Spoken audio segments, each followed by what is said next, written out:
Radio Gemas. Radio Gemas.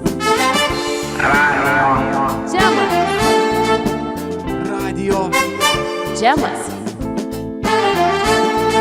Radio Gemas.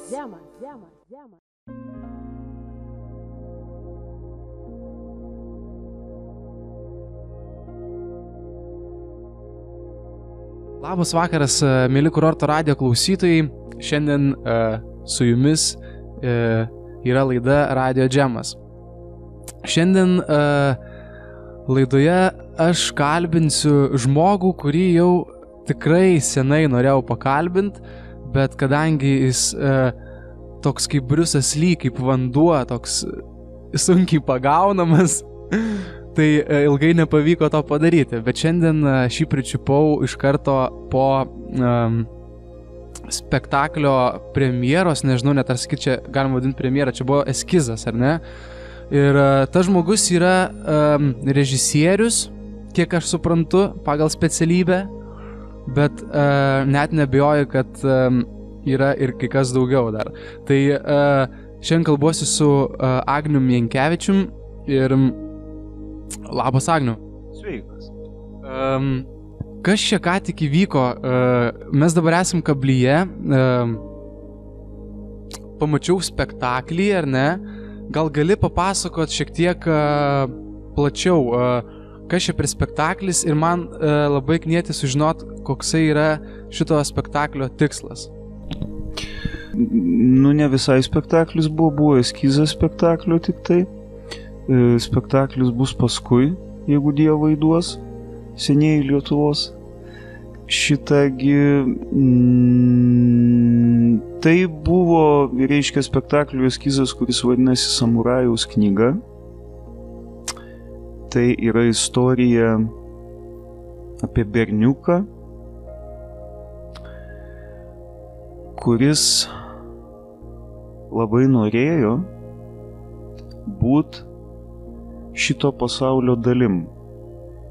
Tokio pasaulio, kokį jisai mato per savo artimiausią aplinką, tai yra per savo tėvus. Sprendžiant pagal tai, kad jo likimas neįtin linksmas, tai galima spręsti tokį dalyką, kad ir tėvų likimas nėra įtin linksmas. Tai va, eskizas buvo apie tai. Supratau. Tikslas, dar neatsakiau į viską. O tikslas yra, parodyti žiūrovam, toks tikslas. Gerai. Aš jau ne pirmam reikale lankausi ir pats kartais prisidedu prie tavo vadovaujamos, aš nežinau kaip čia pavadinti, sakyčiau, grupuotė, tokia menininkų grupuotė susibūrus, kurie vadinasi Bad Rabbits. Gal gali papasakot man, kas yra tie Bad Rabbits, kaip jie iš viso atsirado irgi koks tikslas yra viso šito susibūrimo žmonių? Aš nelabai pasakyčiau, ką aš vadovas, reiškia, viso šito dalyko. Aš daugiau pasakyčiau, ką aš pasiūliau tik tai. Gal daugiau iniciatorių, sakykim, viso šito reikalo. Bet su tuo vadovavimu tai kažkaip nelabai aš sakyčiau, kad čia labai kažkoks vadovas yra, ta prasme. Vadovas yra tas, žinai, kaip reiškia, būna skuduras guli ant žemės. Guli ir jisai tiesiog guli. Iš kurios pusės jį patrauksi, ten jisai traukiasi. Tai yra žmonių grupė, kuris reiškia pasakys, einam ten ir eisim. Sąlyga yra viena. Ar tiki juo ir ar nori eiti? Noriu pasakyti, kad jeigu tavęs nebūtų šitoj hebroj, tai jie toliau sėkmingai gyvuotų. Nežinau.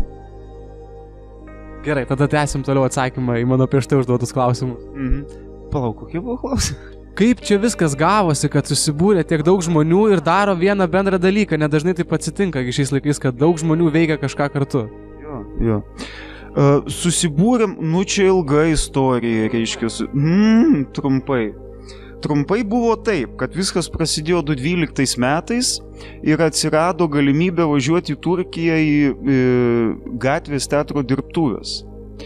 Ir reiškia, aš buvau pedagogas, o jie buvo studentai. Ir aš kaip neįtin durnas pedagogas žinojau, kas yra dirbtuvės kūrybinės užsienį vasarą, kad tai yra daugiausiai pretekstas pagert. Todėl, reiškia, iš mano pusės buvo pasiūlymas, reiškia, pasidaryti vėliavą ir važiuoti kaip gangui. Ir vėliava įkvėpė, beigi keletą tokių taurių ritualų, kurie buvo inspiruoti ir paremti brolių airių, bei, reiškia, karštos ir išdžiūvusios Turkijos žemės. Tokiu būdu atsirado, reiškia, kaip pasakyti, aš tai pasakyčiau, pretekstas atsiras bedrebitai išsikristalizavo paskui vėliau. Ir iš esmės, sakykime, yra toks daiktas kaip Lietuvos muzikos ir teatro akademija. Joje vyksta daug taurių dalykų, vyksta ir neįtin taurūs dalykai. Ir nuo tų neįtin taurių dalykų karts nuo karto pavargsti. Aš čia kalbu ne vien tik tai apie studentus, aš kalbu, kad ir dėstytojai pavargsta nuo tam tikrų netaurių dalykų, kurie ten yra. Ir tai yra ne vien, kaip pasakyti, tai nėra inspiruota pačios akademijos, tai yra inspiruota panelės kvailosios švietimo sistemos. Šitagi ir tam, kad reiškia atsiribot nuo šitų netaurių dalykų, reikėjo pasidaryti kokią tai salą, kokią tai oazę, kur vat galima būtų padaryti tai, kad tarsi neleidžia nei man kaip dėstytojui statutas daryti, nei jiem kaip studentams statutas daryti. Padaryti tokią mažą, kaip pasakyti, kubą, mažą laisvės salą, kaip pasakyti. Ir nuo šitų visų žaidimų ir iš esmės prasidėjo bedrebits tokie, nuo kažkokių tai idėjų atsirandančių ir taip toliau. O paskui, reiškia, mes įsiteisinom oficialiai, mes gavom oficialų kokį tai, reiškia, finansavimą keliem projektam, reiškia. Ir tiesiog iš to jau pasidarė toks dalykas, kad mes pradėjom daryti, kurti, realizuoti kažkokias tai savo mintis, kaip mes įsivaizduojam kažkokiu tai vienu etapu kažką, tai kažkokiu tai kitu etapu kažką. Tai. Tu dar ten buvai uždavęs, reiškia, klausimą kažką, kas tas bedrebits, iš esmės yra. Aš tikrai negaliu atsakyti ir netgi nenoriu atsakyti šitą klausimą, nes tai yra kintantis organizmas visiškai kaip ir bet kas kitas. Kaip kad tu sensti, kaip kad aš senstu, kaip kad šitas pasaulis kintais ir sensta. Ir visiškai aiškiai galima pasakyti vieną dalyką, kad tai, kas buvo bedrebit, sakykime, 2013 metais, tai dabar ant 16 slenkščio jie tikrai tuom nebėra. Jie yra kažkas kita, kas tai yra, aš nežinau, bet aš galiu pasakyti vieną dalyką, dabar yra kokia tai metamorfozės stadija ir kažkada įvyks koks tai reiškia lūžis, kas atsitiks, aš nežinau. Paprastai kalbant, jūs esat būrys žmonių, kurie smagiai leidžia laiką, teisingai? Gerai, tai gal jūs čia milijonų žarstot, gal jūs iš to daug uždirbat? Nieko neuždirbam, mes tik investuojam ir investuojam. O reiškia neuždirba, tai mes baisiai netalentingi, ta prasme, turbūt kokioj tai rinkodaros srity arba komerciniai srity, nežinau. Bet kol kas mes, tiesą pasakius, taip, tikrai daugiau investuojam, negu kad gaunam gražos, bet yra toks, reiškia, kaip pasakyti, ir materialus jau biškelį pojūtis, ta prasme, ne piniginė išraiška, bet kad apie mus daugiau sužino, sakykim, pas mus ateina įvairesnių kažkokių žmonių, kurie jau kažką iš kažko girdėjo. Tai kadangi, reiškia, mes netaikom į komercinį produktą tai aš turiu omeny ne vien tik tai rezultatą tą, ką mato žiūrovai. Bet komercinį produktą turiu omeny taip, kaip jisai yra gaminamas, kada jisai yra, ta prasme, nuo pat pradžių gamybos jisai yra taikomas į tai, kad parduot vieną arba du kartus itin dideliai masiai žmonių. Tai į šitą dalyką mes, kadangi visiškai netaikom, reiškia, tai mūsų, tas, sakykime, procesas visas judėjimo, jisai savaime suprantama yra lėtesnis. ką aš turiu omeny? Turiu omeny, kad mūsų pažintis su vis didesniu kiekiu žmonių arba įvairesnių žmonių, jisai yra lėtas. Ir sakykime, man tas lėtumas jisai patinka. Man tas lėtumas patinka, nes tai duoda biškelį laisvės ir laiko iš tiesų pabūti. O ne, atėjau, pamačiau, pakštelėjau, išėjau. Kiek aš pats dalyvavau visokiuose spektakliuose, simuliatoriuose jūsų, tai mane tas ir žavi, kad tai yra teatras ne tik tai aktoriams, ne tik tai žiūrovams, tai yra kažkas, kur dalyvauja visi, tai gal čia ir yra tas toks tikslas sujungti kažkaip visuomenę, gal tu to paslapčia nori?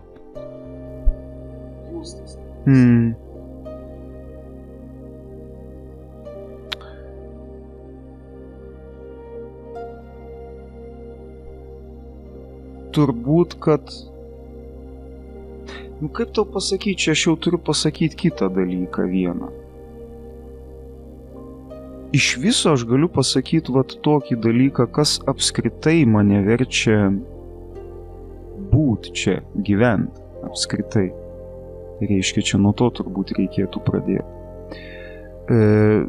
Aš kažkaip galvoju, ir šiaip visokių gyvenimiškų įvykių, reiškia, pasiekoju ir nuojautos pasiekoju. Yra toks reikalas, iš esmės aš žmonių baisiai nekenčiu. Aš netikiu, kad žmogaus prigimtis yra gera. Aš galvoju, kad žmogus gimsta labai blogas. Ir kai jisai per savo gyvenimą, duok Dieve atsigramdo biškį to šūdo. Ir labai daug, ką daro žmonės, kaip jie gyvena bendruomeniškai, kaip jie, reiškia, tarkim, kūrė kažkokius tai savo ritualus, man yra siaubingai atgrasu. Nes aš matau, kad jie tai daro ne savo valia. Mane tai liūdina. Ir siutina. Bet ar tu esi? Bet yra kitas dalykas, kad aš žinau vieną dalyką. Be žmogaus, kaip po tokio, šitoj žemėje daugiau nieko nėra. Ir aš, žmogų kaip po tokį, su savo prigimtim, aš turiu omeny daugiau žmogaus prigimtį, aš jį be proto noriu mylėti. Ir čia yra konfliktas. Tai, ką jis daro, tarsi aš to nekenčiu, bet aš noriu, kad jisai to tarsi nedarytų. Bet aš nenoriu jo auklėti, nes tada aš pasidarysiu vienu iš. Tai gal dėl to, reiškia, atsiranda tokie, reiškia, simuliatoriai ir taip toliau. Sakykime, jeigu taip ūkiškiau šnekėti, reiškia, tai aš bent jau asmeniškai nežinau kaip Chebra, bet aš asmeniškai biškelį nuo tų interakcijų ir simuliatorių visokių tiesiog pavargau. Pavargau ta prasme, kad ta forma esamų momentų pas mus tiek ilgai buvo, sakykime, ir intensyviai, kad jinai mumyse truputį išsisėmė. Reikia padaryti pauzę, kad ją pasižiūrėti naujoj kokybėje, bent jau man yra toks pojūtis. Ir pasisukti visai kardinaliai kitą reikalą, į kažkokį visai kitą formą, kitą kalbėjimo būdą ir taip toliau. Kiek žmonių priklauso bedrebitam? Ir ar tas skaičius pastovus, ar bet kas gali tapti bedrebitu? Iš esmės, reiškia, prie bedrebitų gali prisijungti teoriškai iš esmės bet kas, bet čia nereikia tą suprasti bet kas, kaip kad dabar suprantama bet kas. Myliu visus, reiškia, aš už taiką, aš užsidėjau prancūzų vėliavytę, nes ten kažką nušovė ir taip toliau. Bet kas tai aš turiu omeny, kad reiškia žmonės, kurie iš tiesų turi ką pasakyti ir nori pasakyti per, sakykim, tokią, nežinau, bedrebitišką prizmę, tai pasakykim, kaip pasakyti. Bet tam, kad tu kažką pasakytum, tu turi turėti, reiškia, kokią tai motivaciją, galimybės. Nuo idėjinių galimybių iki, kaip pasakyti, nuo labai paprastų fizinių. O šiaip bedrebi, tai iš esmės tai yra 7 žmonių komitetas. 7 žmonių, reiškia, riterių taryba, Tai yra toksai apvalus stalas, kuris iš esmės generuoja idėjas, kuris reiškia daro apskaitas, kuris daro viską nuo iki, ką reikia, kad darytų organizacija kokią nors. Tai yra iš esmės, tu, vat, kaip pasakyti, bedrebitų brandolys. Visi kiti žmonės, kurie atsiranda, jie tai pavadinkim yra kūrybiniai darbuotojai. Bet apvalusis stalas tai yra 7 žmonės. Aš nesuklydau dėl skaičius? Ne, man atrodo. 7.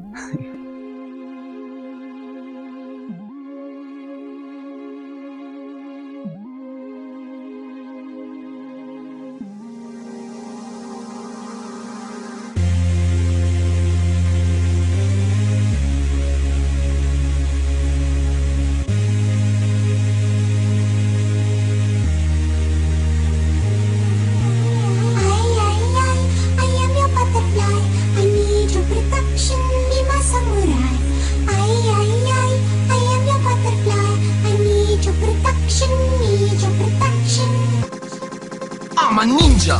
Yo, my life is like a video game. My main thing when I'm in the zone. One player, one life in the mark. I'm with the dog. Go ninja, go! No f***er down, I'm cutting down anyone I'm apart. Trying to fuck up my game with razor sharp political throw stars. Getting my flows on horse. Style, wild, out of control. Ninjas go off. Style, rough rhymes and tough styles with course. Scrowl, till I hit 777 at the 8 p.m. Straight famine of feast when you're living on the razor edge. Stay sharp, sharp, rolling with the SOS. High energy, you never seen Zeph so fresh. When we mark, check hard, death flows flex. Yo, we off the must up north in the press. We not lock the rest, my style is UFO. Totally unknown, you can't f*** with my new Zeph flow. I'm hard to miss, you're going to this, you're going to that. You said so, I do it a lot. Too hot to handle, too cold to hold. You can't f*** with the chosen one. I want to knock you, I'm a ninja. I am your butterfly. I need your protection. Be my samurai. I am your butterfly. I need your protection. Need your protection. I am your butterfly. I need your protection. Be my samurai. I am your butterfly. I need your protection. Need your protection. Ninja is ooh, but don't fuck with my Game Boy or I'll you. Life is tough when I get stuck on my diamonds up. I push through till I break on through to the other side. Fantastically poor with patience like a stalker. Ninja is hardcore. Being cut so deep, feel no pain is not sore. Don't ask for or you get what you asked for. I'm like a wild animal in the corner, waiting for the break of dawn, trying to get through the night. Just a man with the will to survive. My blade swing free, decapitate a hater with amazing ease. This is not a game, boy, don't play with me. I work my mark, saber like a wild savage from the dark side. Danger, yin through the yang. Totally high-tech ninjas, big in Japan. I seen the future, but I never got nothing in my hand except a microphone, big dreams, and a plan. Fly, talking, skywalking like a ninja. I am your butterfly. I need your protection. Be my samurai. I am your butterfly. I need your protection. Need your protection. I am your butterfly. I need your protection. Be my samurai. I am your butterfly. I need your protection. Need your protection. This is Lock, the coolest song I ever heard in my whole life. All of you said I wouldn't make it. They said I was a loser. They said I was a no one. They said I was a psycho. But look at me now, all up in the interweb. Worldwide, 2009, Futurista. Enter the ninja. Yo, Landy Fusser. DJ Hard Deck. Die antwoord is mooi, ne? I'm a ninja. I am your butterfly. I need your protection. Be my samurai. Yo, I'm a ninja. I am your butterfly. I need your protection. Need your protection. Yo, I'm a ninja. I am your butterfly. I need your protection. Be my samurai. I'm a fucking ninja. I am your butterfly. I need your protection. Need your protection.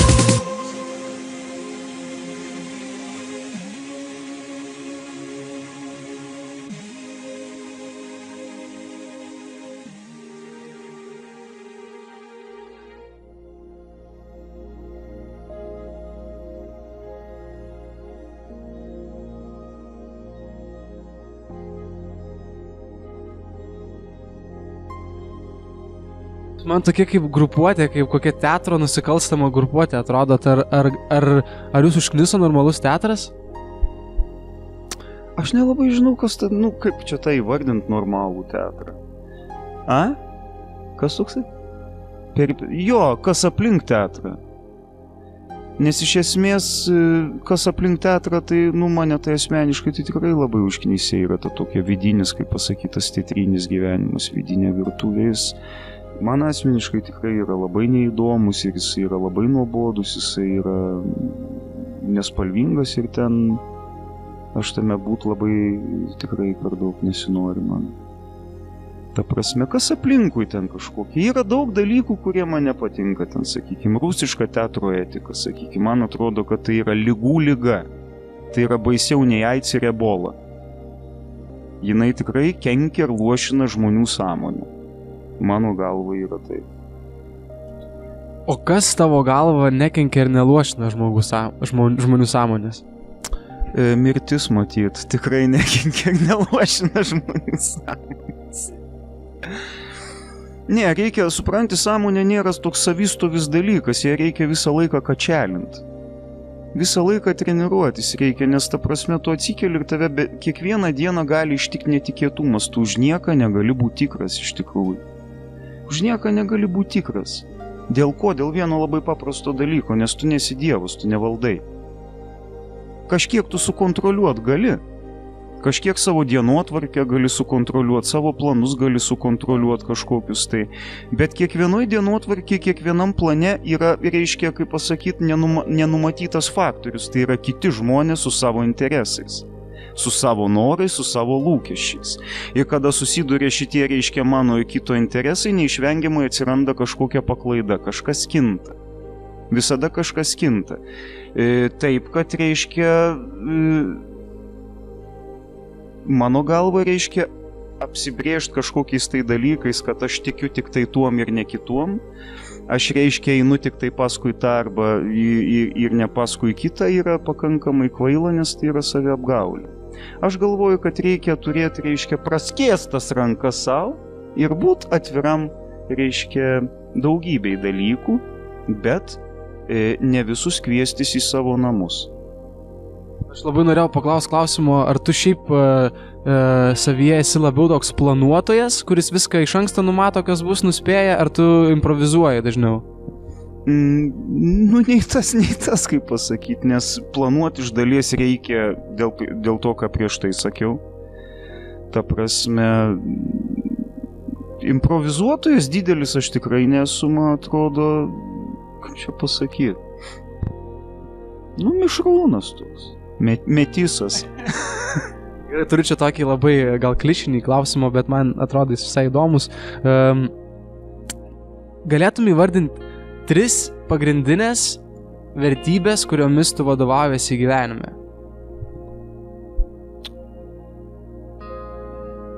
3 vertybės pagrindinės, kuriuom aš vadovaujasi gyvenime.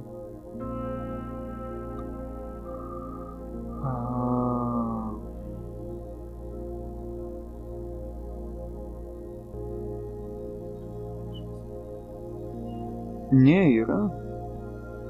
Yra vertybės, aišku, kad yra.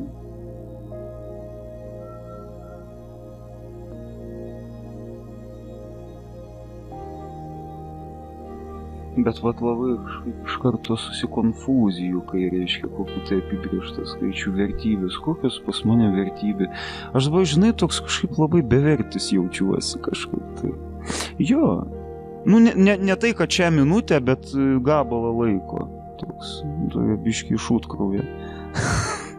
Gal vėliau šitą klausimą užduot. Gal dabar ką nors kito paklausiu. Gerai, paklausiu tavęs, pavyzdžiui, dabar stovi ant stalo maistas, ar ne? Pakalbėkime apie maistą. Aš su tavim bendraudama supratau, kad tu esi labai ypatingos mitybos beprisilaikantis žmogus. Bet tu esi nei vegetaras, nei veganas, nei mėsavalgis. Pasakyk, kuom tu vadovaujasi, kai tu renkiesi maistą? Vadovaujasi iš esmės skrandžio toleravimu. Ne, ta prasme, tas, tai pavadinkim vegetarizmas, tai jisai atsirado, kiek jau 10 metų aš vegetarauju, ta prasme. Tai tas vegetarizmas jisai atsirado tikrai nekokiuose tai religinėse pasiekose, reiškia, ir ne dėl meilės gyvuliam, tikrai ne dėl to atsirado, o atsirado dėl vienos paprastos minties. Aš pagalvojau tokį dalyką, kad galbūt, jeigu aš, tarkim, nevalgyčiau mėsos ir žuvies, galbūt aš gaučiau mažiau kancerogenų. Ir galbūt man pensija, kai aš gausiu pensiją, man daugiau liks eurų maistui ir pramogoms negu kad vaistams. Aš realiai va tai pagalvoju ir tai iš tiesų man buvo pati didžiausia motyvacija, ta prasme, nustot valgyti visą šitą dalyką. Ir matytinai tikrai pakankamai svari buvo, nes aš to nedarau 10 metų. O ką? O kodėl tu taip pagalvojai? Gal kažką pamatai, perskaitai ar pajutai vidumi savo? Ne, aš... Nežinau, aš kažkaip labai pragmatinį. Ta prasme, šiaip ten, sakykime, aš visokiais religiniais judėjimais ir religijom apskritai labai nuo 16 metų domiuosi ir, sakykime, apie ryšį tarp mitybos ir, tarkim, sąmonė, švaros ir taip toliau, tai aš, sakykime, žinau šitus dalykus pakankamai neblogai, bet aš negaliu pasakyti, kad aš jais tikiu, nes aš apie tai negalvoju paprasčiausiai, kai aš, reiškia, užsiemu vegetarizmu, tai pavadinkim. Kažkuriuo momentu, sakykime, taip, aš svarsčiau ten kažkokius dalykus, kad galbūt, bet paskui tai kažkaip savaime nusiplovė, taip toli nuėjo ir aš pagalvoju, jeigu nuėjo, tai vadinasi, man šiuo momentu to visiškai nereikia. Ir man dėl to ir pergyventi nereikia ir visa kita. O paskui, kai reiškia, jau pradėjau vegetarauti, tai dar tokių labai daug, čia pasakyti, mano galva labai taupių laiko atžvilgių dalykų atsirado. Nes, pavyzdžiui, ateini į parduotuvę ir tu tikrai žinai, kad tu į mėsos skyrių neisi.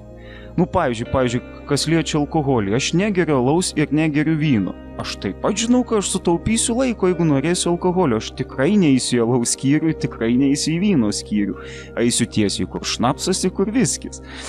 Ta prasme, vėlgi ten, sakykime, dėl tų visokių daržovių ir uogų, tai aš labai su daugum konfliktuoju. Aš, pavyzdžiui, uogų jokių nevalgau. Man visos nepatinka. Ką? Man neskanu, mano vaikystės neskanu yra uogos ir man po šiai dienai jos neskanu, visos uogos, nei vienų uogų nevalgau. Daržovių taip pat yra, pavyzdžiui, kopūstų aš nevalgau, man nepatinka kopūstai tiesiog ir viskas. Bet tau patinka viskis? Aha. Kodėl?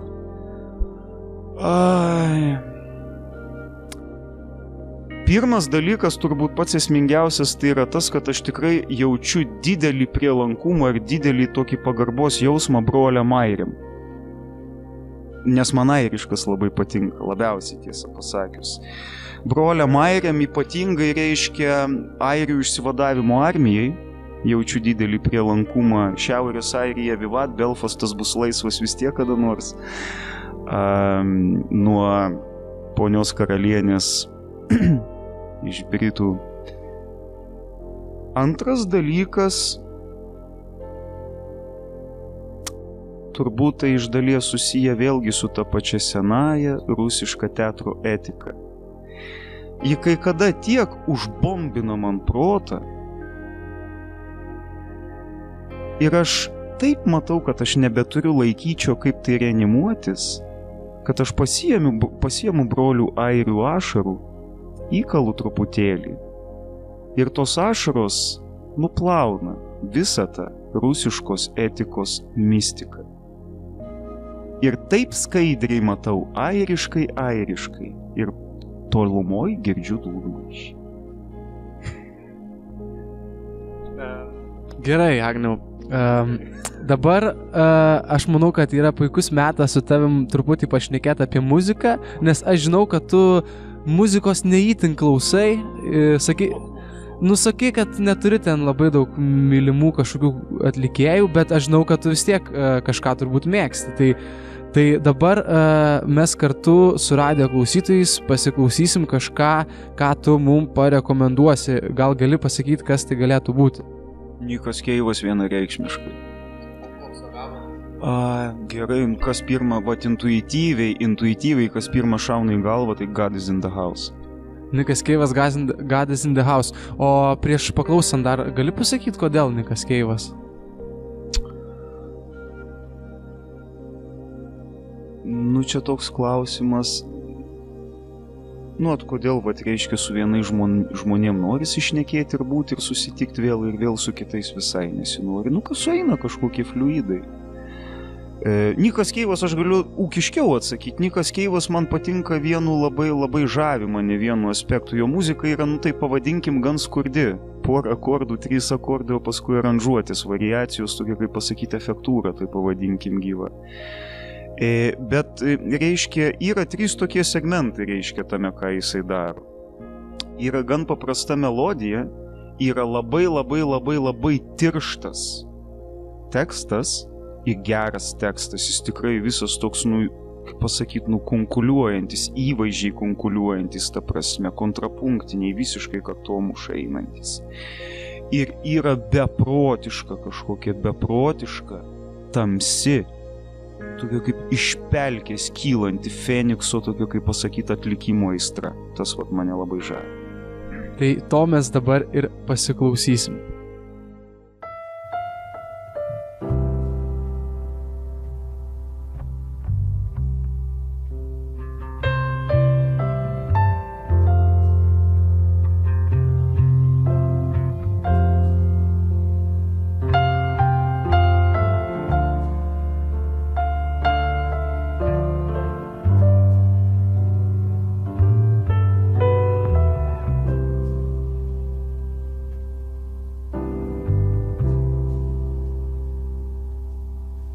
We've laid the cables and the wires, we've split the wood and stoked the fires, we've lit out town so there is no place for crime to hide. Our little church is painted white, and in the safety of the night we all go quiet as a mouse, for the word is out that God is in the house. God is in the house. God is in the house. No cause for worry now. God is in the house.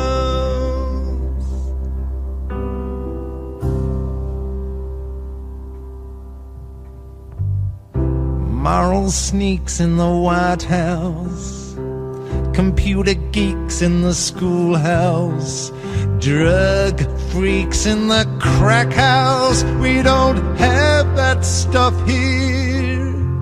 We got a tiny little force, yeah, but we need them, of course, for the kittens in the trees. And at night we're on our knees, as quiet as a mouse, for God is in the house. God is in the house. God is in the house, and no one's left in doubt. God is in the house.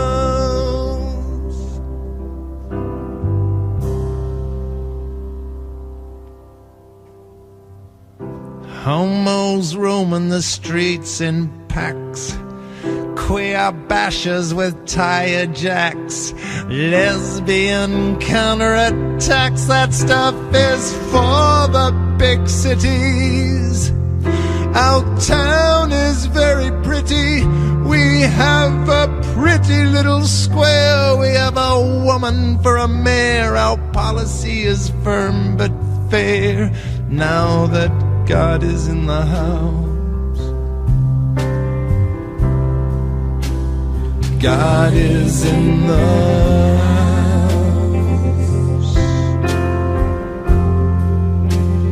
God is in the house. Any day now he'll come out. God is in the house.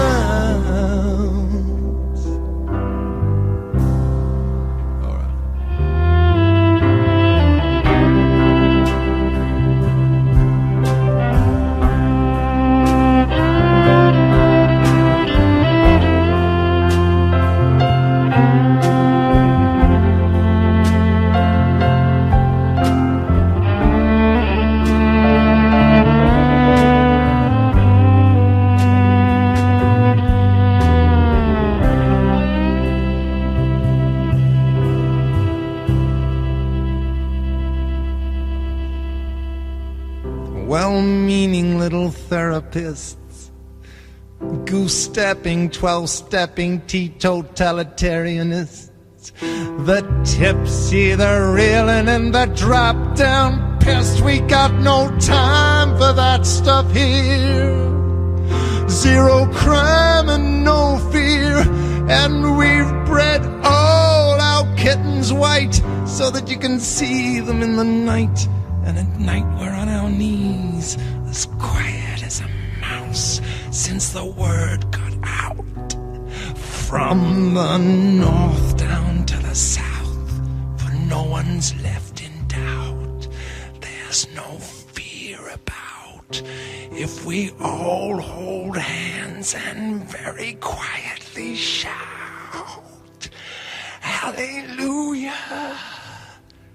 God is in the house. God is in the house, so I wish he would come out. God is in the house.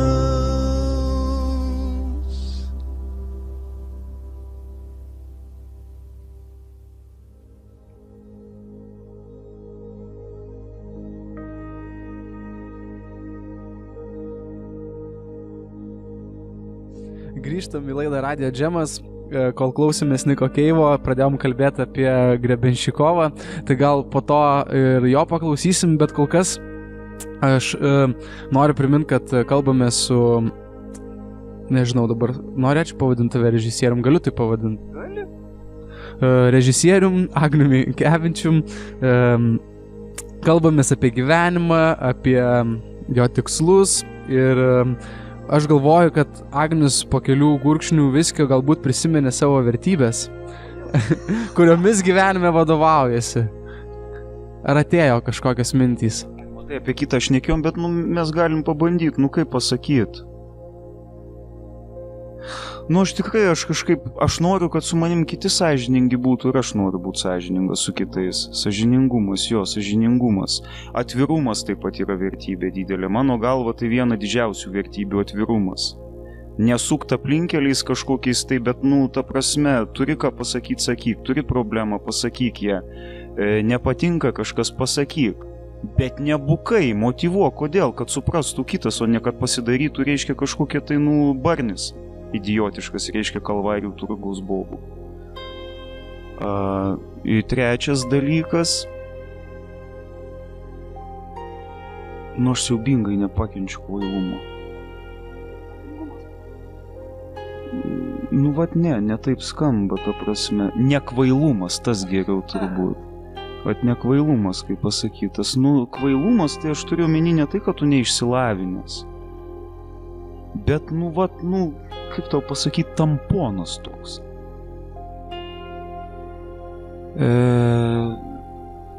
Kažkoks tu nieko nesugeri ir nieko neišskiri. Viską sau. Savininkų nemėgstu, savininkiškų žmonių. Savininkiškų, negaliu pakęsti tokių, žiurkėnų kaupėjų, kur žandai velkasi žemė. O kaip manai pats toks nesi? Dėl savininkiškumo tai manau, kad tikrai ne. Žandai dubė. Kas liečia atvirumą ir sąžiningumą, vėlgi aš sakau, kad nieko suabsoliutinti neišeina, bet kaip pasakyti, kiekvieną kartą save skatinti tą daryti.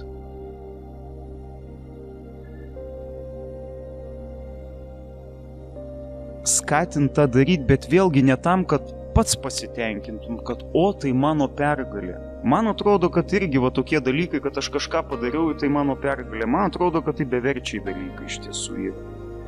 Kad jeigu aš darau kažką, tai tam, kad kažkaip sujudint kitą įkvėpt tą patį padaryti. Supranti? Tik tai tada gali grandinė kažkokia tai gautis, tik tai tada gali gautis lėtas po truputį einantis realus pokytis. Tik tai tada. Supranti, žinai, reiškia kažkaip toks įspūdis, žinai, žmonės, visuomenė dar kažką tai nori, kad, sakykime, vyksta kažkoks tai mitingas prieš kažką, kažkas tai turi keistis. Ne, Nes pats mitingas kaip po toks, pati protesto forma kaip po tokia, jinai yra bergždžia. Nes tu ateini ir prišiki prie, reiškia, durų kažkieno tai. Niekas nenorės klausyti žmogaus, kuris atėjo prie kito durų ir prišiko. Bet jeigu... Jisai ant jo pyks ir čia joks dialogas neužsimegs niekada. Niekada neužsimegs dialogas, ta prasme, tai gali iškilti tik tai muštynės. Į neapykantą, į tvoros statymą. Viskas. Tai gal kažkas panašaus paskutiniu metu vyksta Lietuvos muzikos ir teatro akademijai? Kaip galvoji? Kokia tavo nuomonė apskritai? Nu, aš žinau, gal tokia jautri tema, gal visiems atsibodus, bet ten kažkas negerai. Nu, man panašu iš šono žiūrint, kad kažkas ten yra negerai, ar ne? Ten, kokios tavo mintys? Galiu paklausti klausimą apskritai apie tą įstaigą? Tai kokios mano mintys apie tą įstaigą? Kaip čia tau pasakyti? Toj įstaigoj, nu gerai, pradėkim nuo to. Toj įstaigoj, į šitą įstaigą aš buvau pakviestas Aido Giniočio būt kartu, bendradarbiaut kartu su juo, renkant kursą. Tai yra mano tiesioginės pareigos buvo, reiškia, užsiimt kūrybiniu ugdymu studentų. Jaunų žmonių, kurie bus priimti į muzikos ir teatro akademiją. Tai yra mano pareigos, visa kita manęs nedomino. Plius, kad mano pareigos niekaip manęs neįpareigoja, ką nors daugiau kitą daryti. Tai yra, aš neatlieku jokio administracinio darbo, aš neatlieku jokio strateginio darbo ir taip toliau, taip toliau. Sakykim, kas kažkaip tai liestų ar tai akademijos viešinimą, arba, sakykim, jos kažkokios tai politikos formavimą, struktūrų formavimą, kadrų formavimą ir taip toliau, taip toliau, taip toliau. Antras dalykas. Po Aido Giniočio kvietimo į akademiją aš atėjau ir norėjau ateiti tik tai tam, kad užsiimti ugdymu jaunų žmonių. Tai buvo mano tikslas, jis po šiai dienai toks pat ir yra. Man neįdomus administraciniai dalykai ir aš jais neužsiimsiu. Ir šitoj politikoje aš nedalyvausiu. Visas šitas, kaip pasakyti, vajus, tai pavadinkim apie akademiją, jisai mano galva yra nelabai sąžiningas. Jisai yra nelabai sąžiningas dėl kelių aspektų. Todėl, kad yra, reiškia, keli labai paprasti dalykai. Reiškia, atsirado viešoje erdvėje keletas, reiškia, straipsnių arba laiškų, atsiliepimų, keletas ten, sakykim, kad akademijoje man viskas buvo gerai, didesnė dauguma, sakykim, iš viešai atsiradusių. Reiškia, tų pareiškimų, kad akademijoje man buvo blogai, tai yra kloaka ir taip toliau. Ir čia nėra paslaptis, visi mes puikiai žinom, kad mums blogai būna ne nuo pastato ir ne nuo įstaigos, o nuo konkrečių žmonių, su kuriais tu kontaktuoji. Tie žmonės, jie buvo kažkokiuose tai kursuose, jie priklausė kažkokiam kursui. Tam kursui vadovavo kažkoks vadovas. Tas vadovas formavo savo pedagogų komandą. Jisai turėjo padėti, reiškia, pliusą ant to, kas, reiškia, jo kursui. Dėsti scenos kalbą, scenos judesį ir taip toliau, taip toliau, taip toliau. Be jo valios to įvykti negalėjo. Jeigu tie žmonės, kurie atsiliepė blogai apie akademiją ir įvardino tai kaip kad akademija, reiškia, kloaka yra, jie kalba tiesiogiai apie savo kursų vadovus ir apie, reiškia, kitus pedagogus, kuriuos jų kurso vadovas prisikvietė pas save, kad jie dėstytų jų kursui.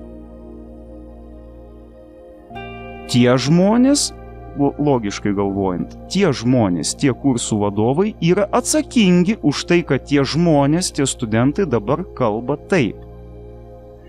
Tų studentų dabar pagrindinis dalykas, jeigu jie nori iš tiesų būti sąžiningi ir iš tiesų nori pokyčių, o ne paverkti dėl save, tikslas turėtų būti įvardinti pavardę. Akademijos tikslas turėtų būti to žmonės atleisti, jeigu taip iš tikrųjų yra. Ir pabaigti visą šitą nesąmonę. Kaip manai, kodėl studentai nesako tų pavardžių? Todėl, kad vienas dalykas gal bijo, nors, reiškia, aplamai parašyti, pasiskūsti ir pavirkšlenti, mano galva, yra dar kvailiau, nes tada visi lieka nesusipratę, kas kaip ir taip toliau panašiai.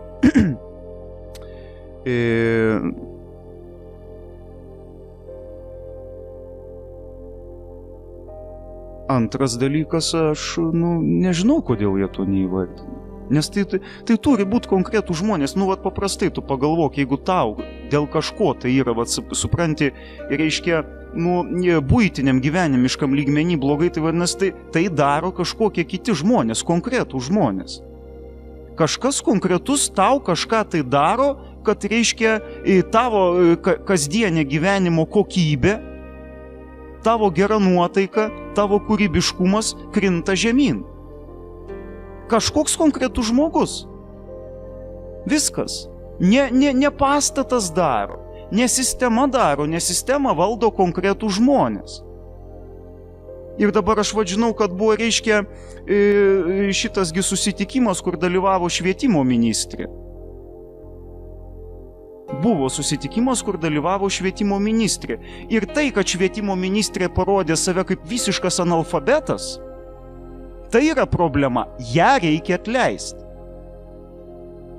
Nes jinai tiesiai nusispjovė į visą šitą dalyką. Ir ne sistema, ne akademija, ne švietimo ministerija, o ta konkrečiai moteris. Supratau. Gerai. Ministrė nusispjovė, o man įdomu sužinoti, Agniau, ar yra žmonių, į kuriuos tu nenusispjauni ir visą laiką, galbūt ne visą laiką, bet dažnai būni jų įkveptas, ar tu turi kažkokius tai žmonės šitoj planetoj, nors tu sakai, tu juos nelabai ir myli, bet gal turi tokių keletas, kurie tave įkvepia kurti, kažką daryti, gal tu turi kažkokius tai visgi autoritetus teatre, nežinau. Teatre? Jo, teatre tai aš galiu pasakyti, kad vienas žmogus tikrai yra man asmeniškai didelis autoritetas dėl labai daugybės dalykų, bet labiausiai dėl to, kad apibendrinus visus dalykus, kurių aš nesakau dabar, reiškia, jisai yra tarsi, tai pavadinkim, už teatro konvencijos ribų. Ir jisai nebijo būti už tų ribų, ir jam patinka būti už tų ribų, ir jisai tom va tarsi gyvena. Tai yra lenkų režisierius Kristijanas Lūpa. Tai va šitas žmogus, jis tikrai man yra autoritetas kaip teatro žmogus ir tikrai įkvepia kaip, sakykime, kokią tai sunkią minutę, kaip būti teatre, kaip atsiriboti nuo kažko ir kaip spjauti kažką. Supranti. O jeigu paklausčiau ne apie teatro žmonės, apie bet kokius kitus žmonės? Čia būna dienų, kada mane be galo įkvėpia Linos von Jurkštas, būna dienų, kada mane be galo įkvėpia Marčėnas, kada Fräulein Birutė Belada mane įkvėpia, būna dienų. Špakovska mane buvo įkvėpus kažkada, ta prasme jo. Ta prasme yra čia kaip ne diena, taip naujiena, ta prasme su tais įkvėpėjais, žinai. Būna, žinai, tie patys žmonės, tai pasiunčia toli į tokį dumblą, kad ne tas žodis, paskui galvoju, kaip tu galėjai prieš tai su jais bendrauti iš viso ir taip toliau panašiai. Bet, žinai, kaip pasakyt, vis tiek mes nugalėsim. O gal buvo pas tave gyvenime tokie kritiniai žmonės, asmenybės, su kuriais susipažinęs, tu kažką keitei savyje arba kažką įsidėjai į savo vidų. Aš, pavyzdžiui, turiu tokį bosistą Viktorą Vuteną, kurio knygą aš paskaičiau ir aš jaučiu, kad nenori, bet pasąmoningai aš jį vis laik nešiojuosi su savim ir tam tikrą filosofijos dalį aš kažkaip naudoju gyvenime ir jie remiuosi. Gal yra pas tave tokių žmonių? Yra tokių žmonių.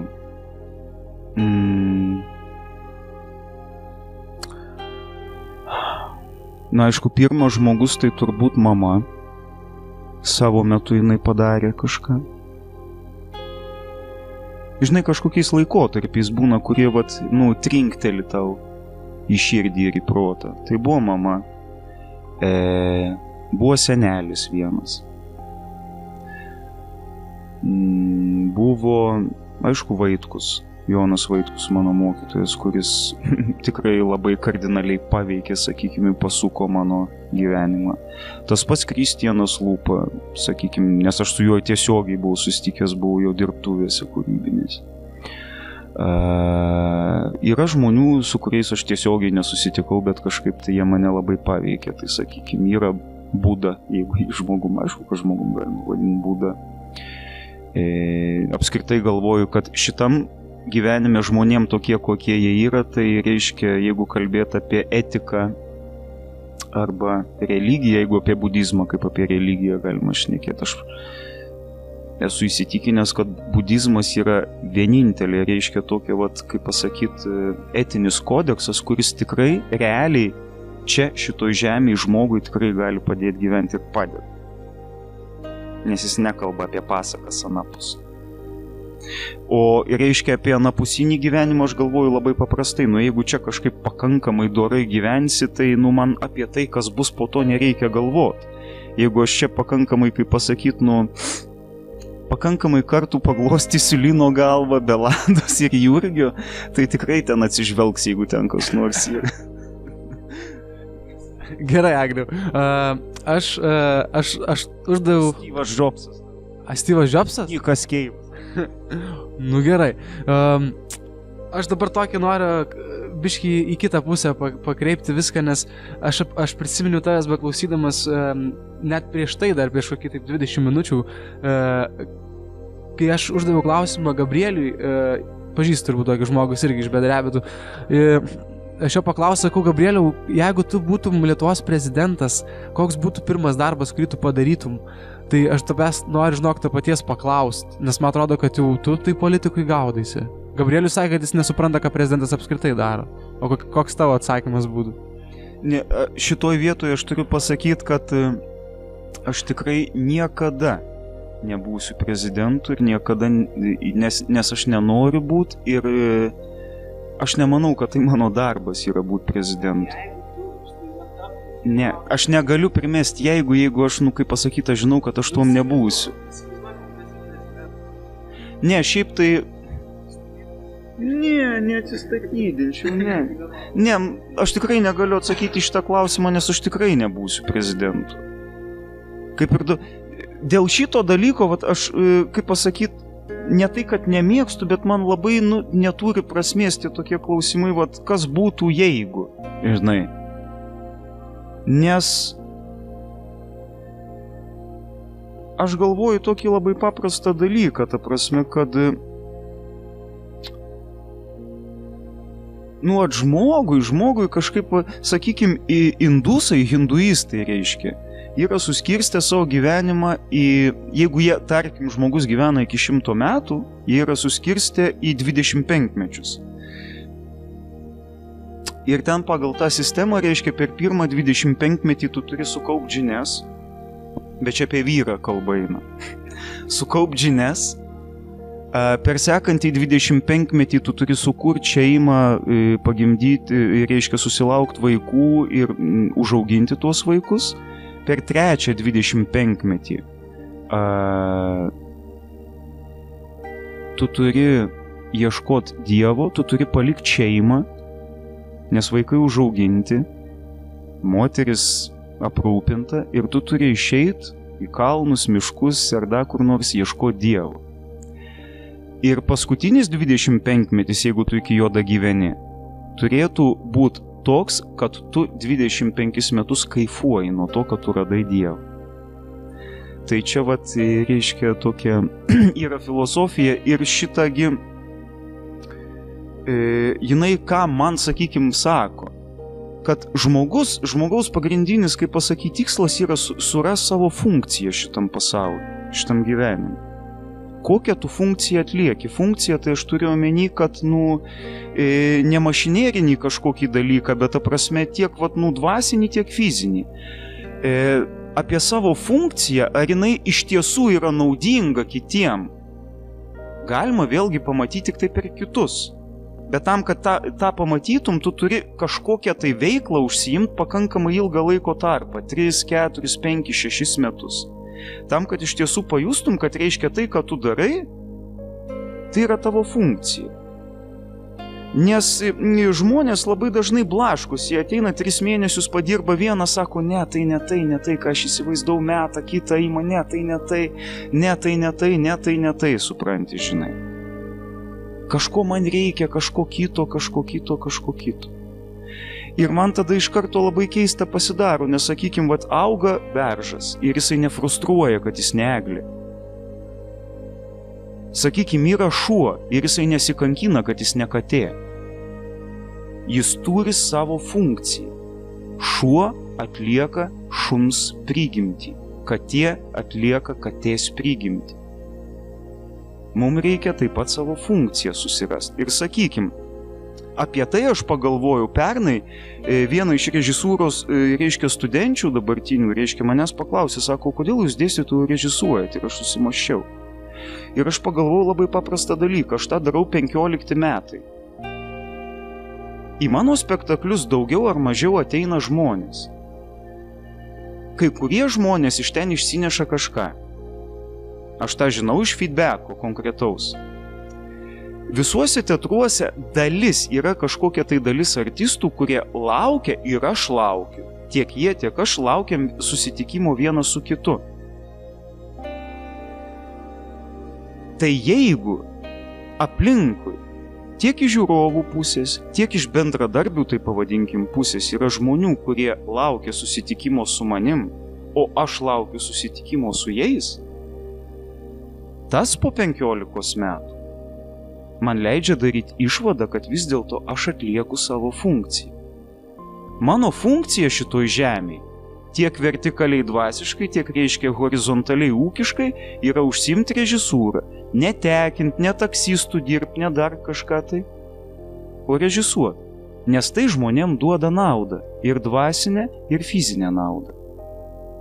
Jeigu tu kažką tai darai, ir tu kankiniesi dėl to, plus tai neduoda naudos, vadinasi, tai ne tavo funkcija. Tiesiog. Negaliu. Aš nenoriu būti prezidentu, nes aš nemanau, kad aš savo funkciją atlikčiau. Supratau. Labai gerai yra žinot, ko tu nenori, man atrodo.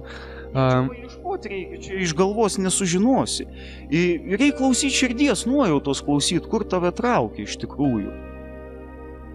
Ne kur tu nori, bet kur traukia. Nes noras ir trauka yra skirtingi dalykai, visiškai. Dar reikia žinoti, ar čia tikrai tavo širdis traukia, ar nėra kas tavęs užmanipuliavęs, ne? Klausyt, ne, manipuliuoja tik smegenys, širdies nieks nemanipuliuoja smegenys. Gerai, Agniau, gana čia, man atrodo, pletkint. Pabaigai aš visą laiką paklausiu žmonių tokio klausimo, dauguma jų tyli prieš atsakydami, aš nežinau, ar tu tylėsi, šį kartą gal teks pagalvoti, tau irgi. Tai klausimas yra labai paprastas. Ko palikėtum pat sau? Sau? Aš palinkėčiau sau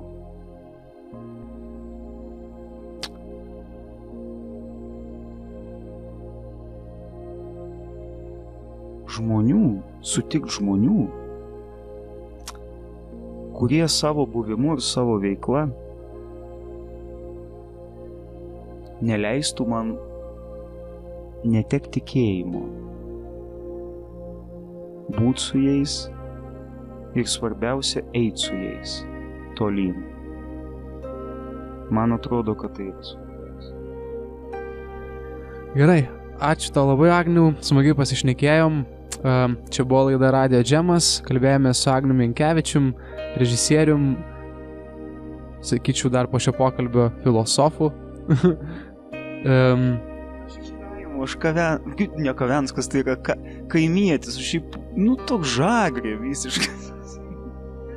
Kaimiečių, bet labai įdomiu ir iš tikrųjų nuoširdžiu žmogumi. Ir norėčiau palikti kažkaip žiūrovus su kažkokia tai daina, kuri galbūt kaip nors inkorporuotų visą mūsų pokalbį. Tai gal tu, Agniau, parink ką nors nuo savęs. Taip.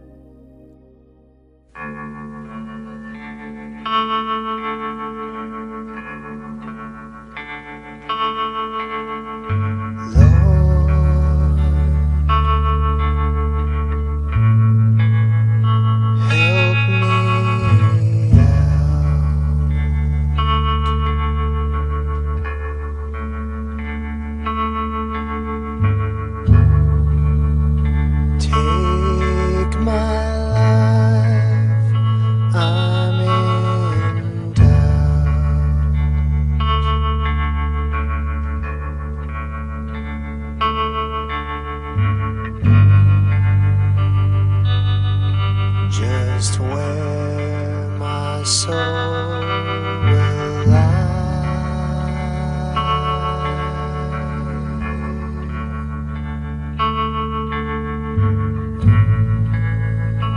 deep in the earth or way up in the sky.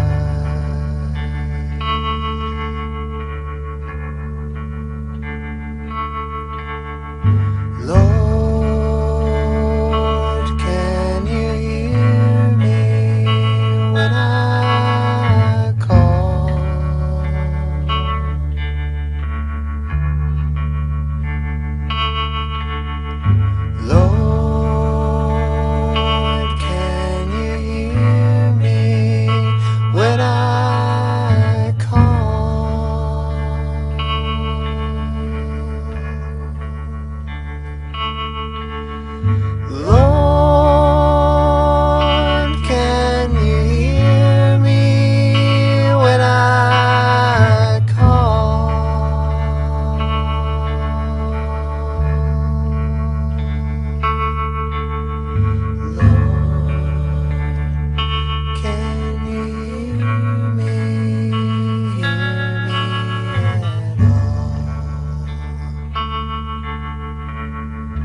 can't get enough life, keep me sad.